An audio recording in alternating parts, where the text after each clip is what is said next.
Hello students, सुश्री classes में आपका स्वागत है। आज हम इस वीडियो में क्लास 12th के व्यवसाय अध्ययन का 7th चैप्टर निर्देशन या डायरेक्टिंग, इसमें निर्देशन के तत्व देख रहे हैं हम। और निर्देशन के 4 तत्वों में से अभी हमारा चल रहा है संप्रेषण। अब हम इस वीडियो में देखते हैं कि संप्रेषण कितने प्रकार का होता है। तो संप्रेषण 2 प्रकार का होता है। संप्रेषण क्या है ये हमने पिछले वीडियो में पढ़ लिया है। अब संप्रेषण के प्रकार हैं औपचारिक संप्रेषण और अनौपचारिक संप्रेषण। संप्रेषण दो प्रकार का होता है। अब हम पहले देखते हैं कि औपचारिक संप्रेषण क्या है। तो औपचारिक संप्रेषण में दिए गए संवाद अधिकार शक्ति के विभिन्न स्तरों को प्रकट करते हैं और आदेश, निर्देश, परामर्श के रूप में होते हैं। यानी किसी भी संगठन में जो उच्च स्तर के प्रबंधक होते हैं वो अपने अधीनस्थ लोगों को अपनी अधिकारी होने की स्थिति में जो संवाद अपने नीचे वाले कार्यरत लोगों को देते हैं वो औपचारिक संप्रेषण कहलाता है। जब अधिकारी गण अपनी आधिकारिक स्थिति के संवाद प्रसारित करते हैं तो ऐसे संवाद औपचारिक संवाद कहे जाते हैं। उच्च अधिकारियों द्वारा अपने अधीनस्थ अधिकारियों को दिए गए आदेश, निर्देश, सभा में उपस्थित होने का आदेश, कर्मचारियों को सूचना देना, उपस्थित होने की सूचना देना या अवकाश की सूचना देना, ये इस श्रेणी में आते हैं।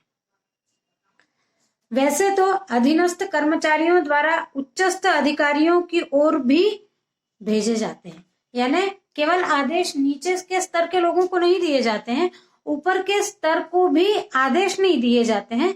जो भी वार्तालाप या जो भी संदेश दिए जाते हैं संप्रेषण के माध्यम से, वो प्रार्थनाएं हो सकती हैं, शिकायतें हो सकती हैं, अवकाश आवेदन हो सकते हैं, सुझाव हो सकते हैं। ये औपचारिक संवाद वाहन के कुछ उदाहरण हैं।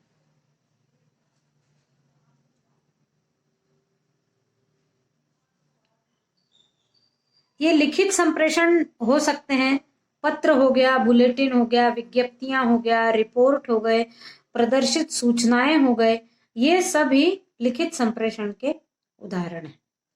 अब हम देखते हैं कि औपचारिक संप्रेषण की विशेषताएं क्या क्या है। तो औपचारिक संप्रेषण की सबसे पहली विशेषता है कि ये लिखित और मौखिक दोनों प्रकार के हो सकते हैं। औपचारिक संप्रेषण नीतिगत और महत्वपूर्ण निर्देशों को लिखित में दिया जाता है और सामान्य निर्देशों को मौखिक बता दिया जाता है। फिर अगली विशेषता है औपचारिक संबंध।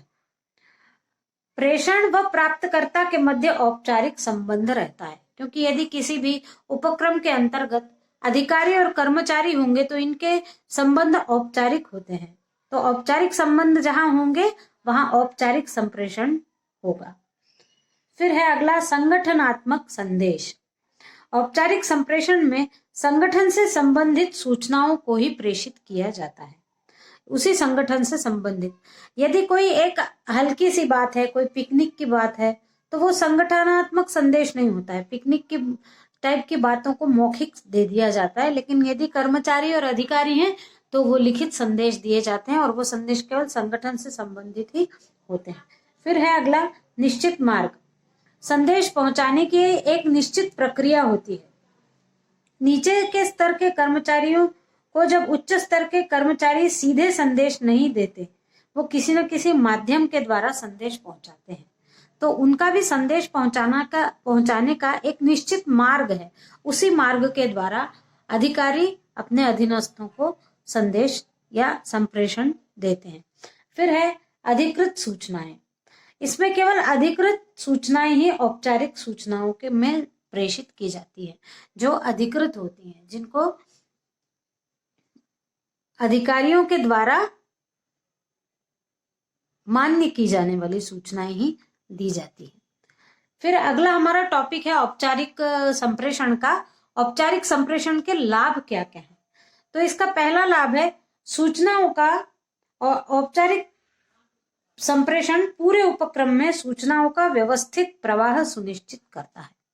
जब औपचारिक संप्रेषण होता है तो सूचनाओं का प्रवाह व्यवस्थित होता है।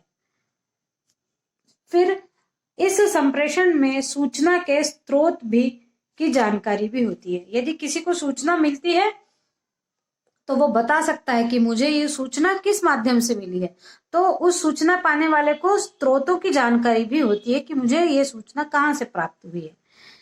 फिर है तीसरा लाभ है, इसमें केवल अधिकृत सूचनाओं का ही संप्रेषण किया जाता है। जो अधिकृत फालतू की सूचनाएं नहीं दी जाती है, जो अधिकृत सूचनाएं हैं उन्हीं को केवल दिया जाता है। फिर चौथा है कि औपचारिक संप्रेषण में अधिकारियों के पद की गरिमा बनी रहती है। अधिकारियों का जो पद है उसकी गरिमा बनी होती है, कोई जाके उनसे प्रश्न नहीं पूछ सकता। अधिकारी का ऑर्डर है तो वो हमको मानना है, तो उस पद की गरिमा भी बनी होती है।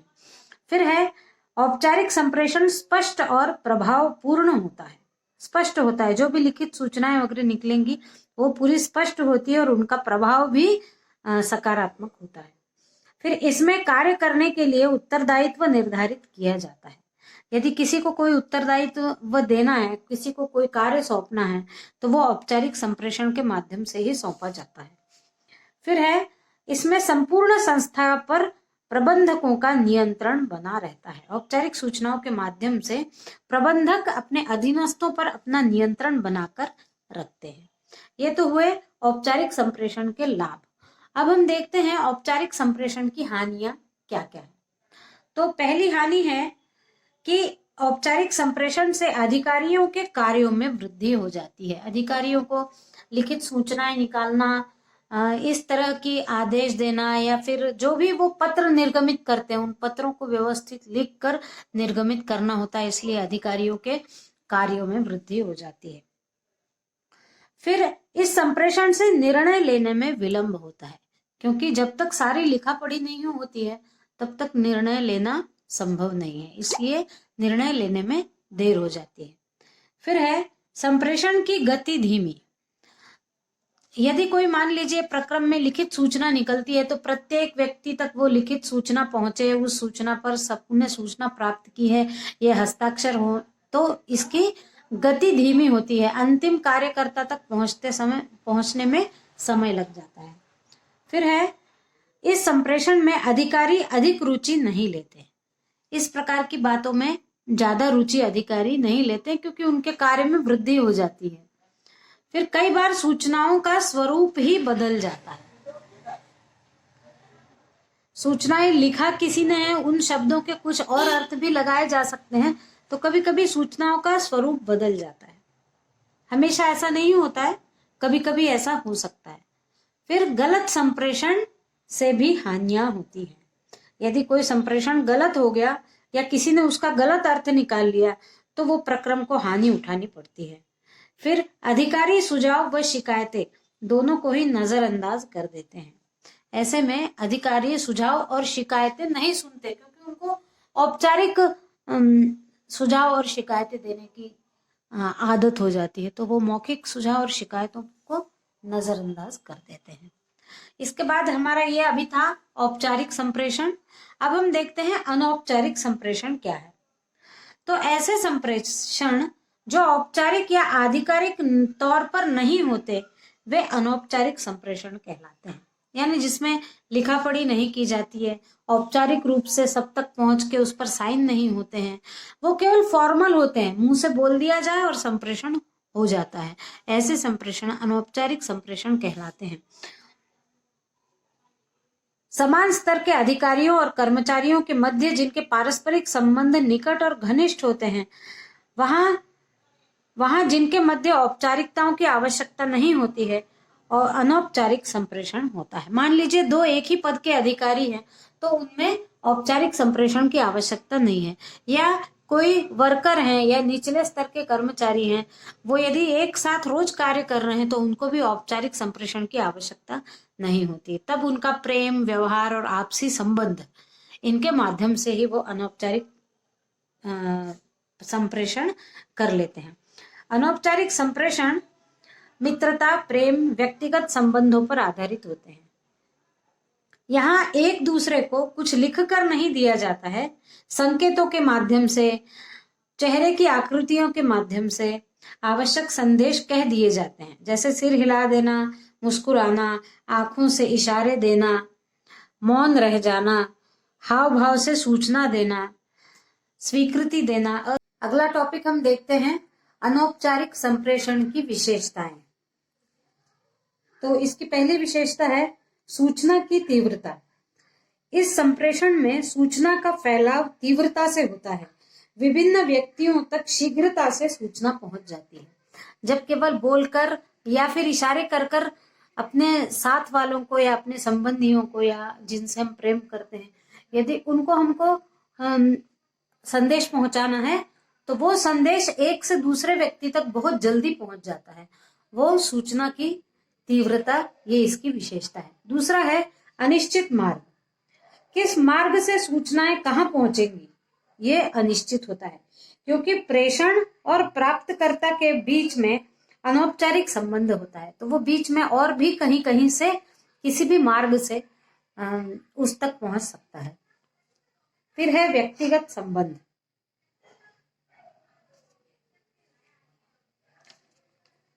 सूचनाओं के आदान प्रदान में व्यक्तिगत संबंध को महत्व दिया जाता है। जिस अधिकारी के जितने व्यक्तिगत संबंध होंगे उनके पास उतनी ही ज्यादा सूचनाएं प्राप्त होंगी। व्यक्तिगत संबंधों के कारण भी सूचनाएं ज्यादा पहुंच पाती हैं। फिर है सूचनाओं का प्रेषण। इसमें मौखिक और प्रत्यक्ष रूप से सूचनाओं का आदान प्रदान होता है। मौखिक एक दूसरे को बताकर सूचनाओं का आदान प्रदान हो जाता है। फिर विभिन्न सूचनाएं। इसमें कार्य संबंधी और व्यक्तिगत दोनों प्रकार की सूचनाओं का प्रेषण होता है। यदि कार्य पर है तो केवल कार्य संबंधित सूचनाओं का ही आदान प्रदान नहीं होता। यदि कहीं कोई किसी विभाग में घटना घट जाती है तो उस घटना से संबंधित भी बहुत जल्दी बातें फैल जाती हैं। फिर है अगला हमारा टॉपिक है कि अनौपचारिक संप्रेषण के लाभ। तो अनौपचारिक संप्रेषण से लाभ यह है कि औपचारिकता अभाव के कारण यह प्रणाली प्रभावी बन जाती है, क्योंकि इसमें औपचारिकता नहीं होती है। अनौपचारिकता के कारण यह प्रभावी ज्यादा होती है। फिर इसमें संदेश तेजी से पहुंच जाते हैं, जल्दी एक से दूसरे तक संदेश पहुंच जाता है। फिर तीसरा लाभ है औपचारिक संप्रेषण में रह गई कमी की पूर्ति अनौपचारिक संप्रेषण से हो जाती है। फिर संदेश देने वाले और प्राप्त करने वाले के मध्य निकट के संबंध होने से सूचनाओं का पर भरोसा किया जा सकता है, क्योंकि निकट संबंध जिनसे होगा उन्हीं को अनौपचारिक संप्रेषण किया जाता है। तो जो निकट संबंधी होने के कारण जो भी बात पता चलती है उस पर लोगों को विश्वास हो जाता है। फिर इसमें कर्मचारियों की प्रतिक्रिया को सरलता से समझा जा सकता है। यानी किसी को कोई बात पता चली कर्मचारी को, तो वो क्या प्रतिक्रिया कर रहा है ये सामने वाले को देखकर बहुत जल्दी पता चल जाता है। फिर है संप्रेषण में कर्मचारी तनाव रहित महसूस करता है। इस प्रकार का जो अनौपचारिक संप्रेषण है, इसकी बात पता चलने के बाद में कर्मचारियों के को ज्यादा तनाव नहीं रहता है। यानी इस प्रकार से बात पहुंचे, कानों कान बात पहुंचे या एक ने दूसरे को बताया, तो जो भी बात पहुंच रही है उससे कर्मचारी को तनाव नहीं होता है। फिर अनौपचारिक संप्रेषण से हानियां, हमारा अगला टॉपिक। पहली हानि है कि इस संप्रेषण से प्राप्त सूचनाओं में विश्वसनीयता और प्रामाणिकता का अभाव रहता है। ऐसे जब बात एक से दूसरे तक, दूसरे से तीसरे तक पहुंचती है तो अंतिम पहुंचने तक उस बात की विश्वसनीयता भी खत्म हो सकती है और उसकी प्रामाणिकता भी खत्म हो सकती है। उसका खतरा हमेशा बना रहता है। फिर संप्रेषण जो होता है वो अव्यवस्थित तरीके से होता है। जैसे औपचारिक संप्रेषण में व्यवस्थित एक एक बात जहां पहुंचानी वहां तक पहुंच जाती है, लिखित या व्यवस्थित सूचना देकर। लेकिन अनौपचारिक संप्रेषण में अव्यवस्थित संप्रेषण होता है। कोई बात कहीं से कहीं भी पहुंच जाती है, जहां पहुंचना चाहिए वहां नहीं पहुंचती है, जहां जल्दी पहुंचना चाहिए वहां देर से पहुंचती है। फिर इस संप्रेषण में अफवाहें अधिक फैलती है, यानी बात कुछ और होगी लेकिन वो बात कुछ और ही फैल जाती है, कुछ और उस रूप धारण कर लेती है, कोई उसमें और नमक मिर्च लगाकर आगे पहुंचा देता है। तो हो सकता है आखिरी तक वो केवल अफवाह हो, सही बात ना हो। फिर है इस संप्रेषण में गोपनीयता का अभाव पाया जाता है। गोपनीयता नहीं रहेगी इस संप्रेषण में, क्योंकि एक दूसरे को बता के ही बात यहां से वहां जा रही है, इसलिए गोपनीयता का अभाव रहेगा। फिर संप्रेषण में अनेक व्यक्तियों की सहभागिता के कारण संदेश का रूप ही बदल जाता है। बहुत सारे लोग इसमें सहभागी होते हैं एक दूसरे को संदेश देने में, तो कभी कभी वो संदेश का स्वरूप ही बदल जाता है। संदेश कुछ और था और लोगों तक कुछ और संदेश पहुंच गया, थोड़ा सा बदलाव होके। जैसे कल विद्यालय में अवकाश नहीं है, ये संदेश भिजवाना है, और धीरे धीरे नहीं हट गया और कल विद्यालय में अवकाश है, ये अंत में पहुंच गया, तो सारा कार्य बदल जाता है। फिर उसके बाद अगला, अनौपचारिक संप्रेषण हमेशा सक्रिय नहीं होते। अनौपचारिक संप्रेषण जो यहाँ से वहां अनौपचारिक रूप से बात पहुंचाई जाती है, वो हमेशा सक्रिय नहीं होती है, वो समय समय पर ही सक्रिय हो पाती है। इस वीडियो में बस इतना ही। Thank you.